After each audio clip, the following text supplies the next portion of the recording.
Halo, perkenalkan nama saya Rizal Aryani Manusiwa. Saya berasal dari Universitas Kristen Indonesia Maluku, Fakultas Ilmu Komputer, Program Studi Informatika. Di sini saya akan membahas tentang use case diagram dan activity diagram. Di sini saya membagi dalam 2 poin, yaitu yang pertama use case diagram dan yang kedua activity diagram. Use case diagram, pengertian use case diagram. Use case diagram merupakan diagram yang menggambarkan hubungan antara aktor dengan sistem. Use case diagram bisa mendeskripsikan sebuah interaksi antara satu atau lebih aktor dengan sistem yang akan dibuat. Fungsi use case diagram: 1. Memperlihatkan urutan aktivitas proses dalam sebuah sistem. Yang kedua, menggambarkan bisnis proses dalam sistem. Persona pengguna. Dalam persona pengguna kali ini saya akan mengambil contoh aplikasi Google Classroom. Google Classroom adalah platform gratis berbasis web yang dibuat untuk mempermudah kegiatan pembelajaran, pendidik, dan murid. Fungsi dari GCR atau Google Classroom: mengikuti perkembangan teknologi praktis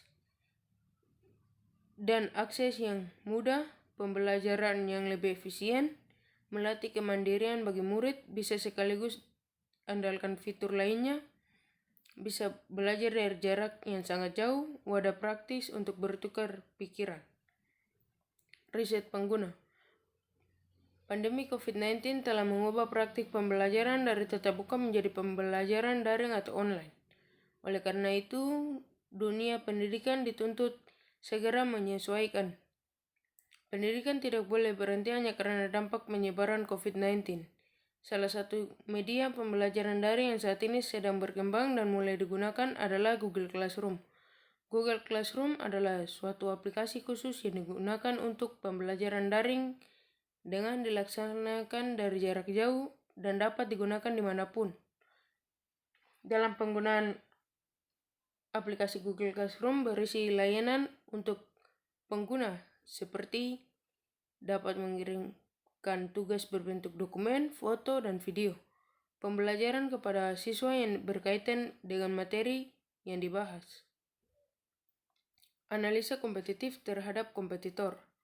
Google membuat aplikasi khusus untuk pengajar dan murid baik jenjang sekolah, kuliah, maupun kelas lainnya. Berbasis aplikasi gratis atau non-profit. Google Classroom memudahkan pengajar dan murid untuk berinteraksi baik di dalam sekolah maupun di luar sekolah. Selain itu, dengan menggunakan Google Classroom, pengguna juga bisa menghemat kertas dan waktu, lebih mudah memberikan tugas, dan bisa lebih teratur. Ditambah kelebihannya yang terintegrasi langsung dengan Google Docs, Google Sheet, Google Drive, dan lainnya. Aplikasi ini bisa dijangkau menggunakan smartphone. Activity diagram. Activity diagram yaitu diagram yang dapat memodelkan proses-proses yang terjadi pada sebuah sistem. Runtutan proses dari suatu sistem digambarkan secara vertikal. Activity diagram merupakan pengembangan dari use case yang memiliki alur aktivitas.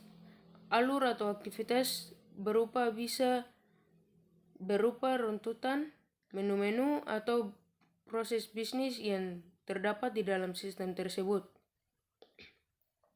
Tujuan activity diagram: yang pertama, menjelaskan urutan aktivitas dalam suatu proses. Yang kedua, di dalam dunia bisnis biasanya digunakan untuk modeling atau memperlihatkan urutan proses bisnis. Yang ketiga, mudah dalam memahami proses yang ada dalam sistem secara keseluruhan. Yang keempat, merupakan metode perancangan yang terstruktur mirip dengan flowchart maupun data flow diagram atau DFD. Yang kelima, mengetahui aktivitas aktor atau pengguna berdasarkan use case. Use case 5. Case atau diagram yang dibuat sebelumnya. Berikut adalah contoh dari activity diagram dari Classroom. Teman-teman semua bisa lihat, bisa pause, dan lihat lebih jelas. Sekian dan terima kasih.